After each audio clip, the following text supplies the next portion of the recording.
kong gagawin mo talaga ang lahat para hindi siya makalaya. Pero gagawin ko rin ang lahat para sa kanya. Ibig mong sabihin, Sumusuko na ako sa'yo. Pumapayag na akong pakasalan ka. Kapalit ng kalayaan niya.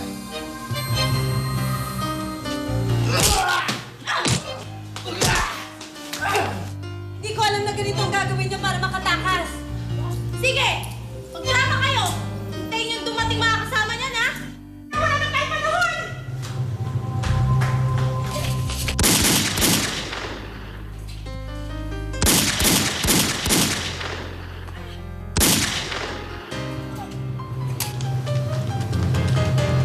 Ikaw, Luis Bolton, tinatanggap mo ba si John Trasona bilang asawa mo? At nangangako kang mamahalin siya at maging tapat sa kanya hanggang sa iyong kamatayan? Opo, Judge. Tinatanggap ko po si Jan na maging asawa ko. Good. Ikaw, John Trasona, tinatanggap mo ba si Luis Bolton bilang asawa mo? At nangangako kang mamahalin siya at maging tapat sa kanya hanggang sa iyong kamatayan?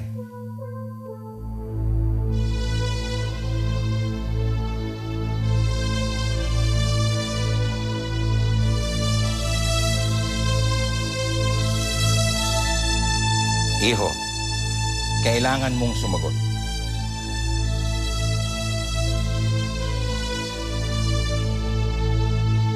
Oo. Tinatanggap ko si Luis. Good. Kung ganon, pirmahan niyo ng mga dokumentong ito para maging legal na pag-iisang dibdib.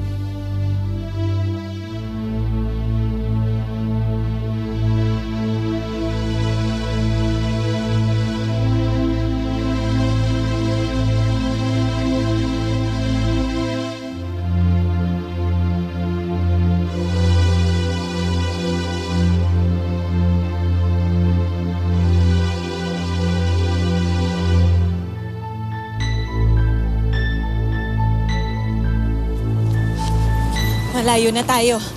Hindi na tayo mahahanap ng mga pulis. Sa wakas, Riray, malaya na tayo! Makikita na natin ang mga mahal natin sa buhay, Riray! Malaya na tayo!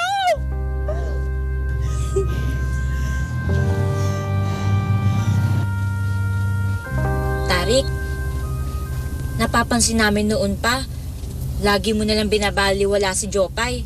Lagi mong sinusungitan. Bakit ka ba ganun sa kanya? Hindi ko siya mahal. Wala kang pakialam sa kanya.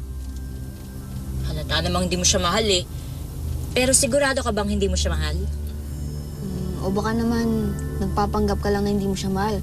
Siguro, mahal mo talaga siya, kaso hindi mo lang maamin sa sarili mo.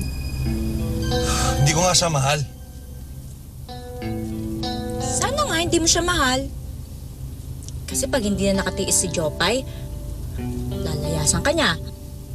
Tapos, doon mo lang maiisip na mahal mo pala siya kung kailan wala na siya. At pag mangyari yun, kawawa ka. Kaya kung ako sa'yo, magbago ka na hanggat maaga pa. Kung ano na pinagsasabi niyo.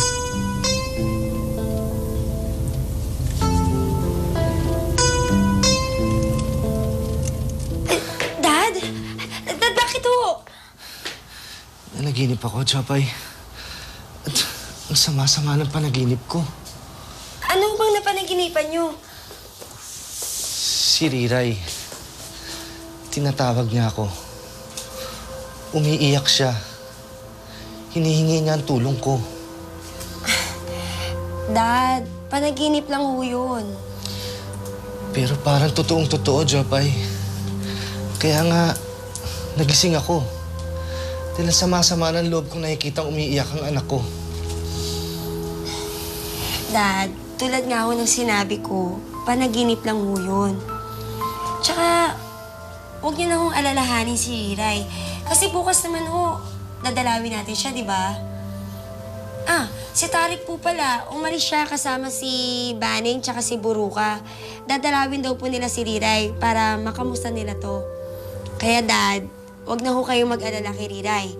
Kasi sigurado ako sa mga oras na to, nagkita na ho yung magkapatid.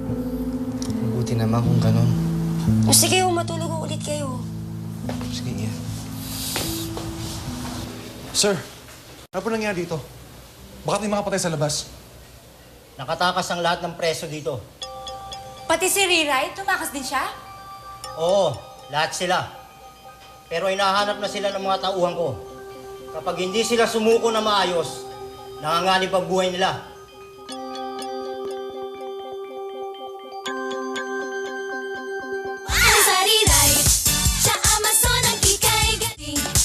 Kahit na nakatakas tayo, may kutob pa rin ako na mahahanap tayo ng mga pulis.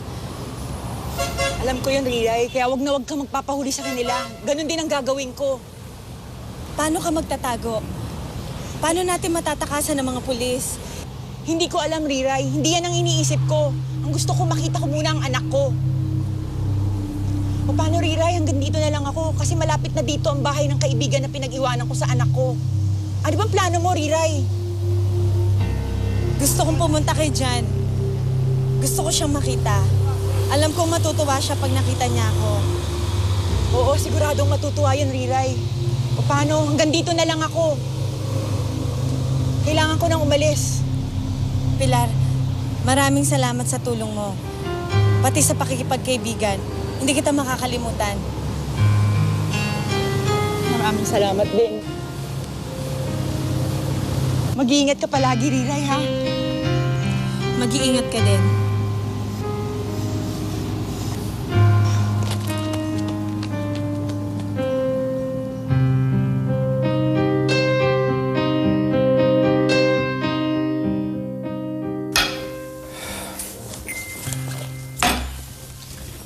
Ito na ho.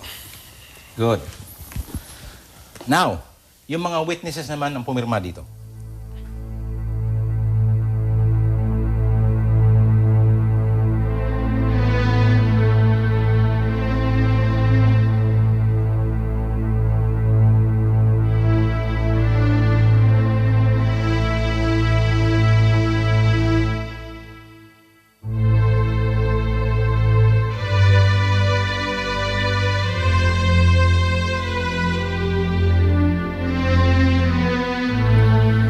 Congratulations, Luis and John.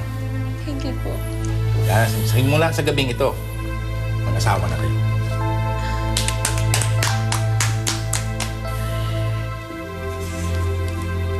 Thank you.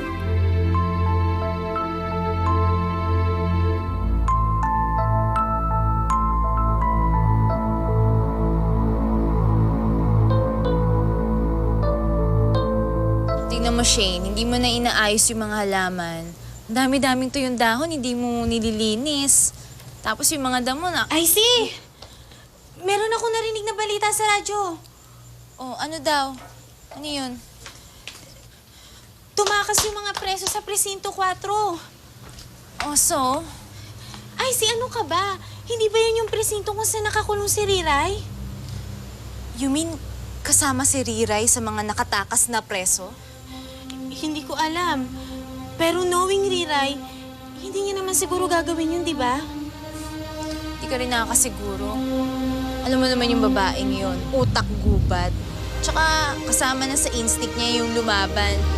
Kaya posible talaga na kasama talaga siya sa mga tumakas na preso. Naku, mapapahamak siya pag ginawa niya yun. Halimbawa man na isa siya dun sa mga tumakas, okay lang siguro yun. Wala naman talagang kasalanan si Riray, di ba? Saka, inosente kaya siya. Inosente? Di ba pinatay niya yung daddy ni Luis? Di kriminal siya. Kaya ikaw, mag-iingat ka. Huwag kang magbabait-baitan. Tsaka kung sakaling bumalik siya dito, ay nako, huwag niya nang tangkain. Dahil ipapahuli ko talaga siya sa pulis. Babalik ko siya sa kulungan. Ma'am, sigurado ka ba dun sa mga sinabi mo? Oo, Shane, sigurado nga ako. Shane! Pa! Shane! Apa! Ang gulo rin itong si Icy na to eh. Hindi mo malaman kung kakampi ba siya o kalaban eh. Kainis. Ay, pa,